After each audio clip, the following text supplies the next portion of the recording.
Ito mga idol, oh. Nagpiprito ng boiled egg. Pritong boiled egg. Idalagyan ng tanglad. Meron talagang kanyang dahon ng kalamansi. Tapos luya. Ayan na. Ngayon na ako nakakita nito. Pritong boiled egg. Ayun. Ayan talaga yung kalalabasan niya. Ano naman kayang putahe ito, chef? Bawang sibuyas, tapos may sili. Normal na yung sili sa kanila, oh. May kamatis. Pag yung luto niya na walang sili, parang manibago ka talaga eh. Ayan. Lahat ng luto niya may sili talaga. Grabe daming sili, oh. Ayan, nilagyan na naman ng dahon-dahon talaga. Ayan. Yung bali sauce niya, yung sili. Ang sili na yung nanalasahan mo, hindi na itlog.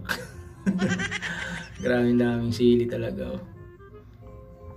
Kaya pa bang kainin yan? Ito na naman, gagawin na naman yung suman. Ayan. Pero makikita mo, mukhang masarap talaga. Suman, ayan, oh. Pero grabing sili yung kulay talaga niya. Sili talaga. Gagawin niyang suman. Kala ko finished product ngayon eh. Ayan, ang galing talaga niyang gumawa ng suman, oh. Ginagamitan lang ng toothpick. Iniihaw niya. Ay, mayroon pa. Mayroon pa siyang carrots, oh. Ano na naman kalalabasan itong carrots na to. Tapos mayroon siyang sausage. Magluluto na naman siya, oh. Mayroon na naman siyang sibuyas, bawang.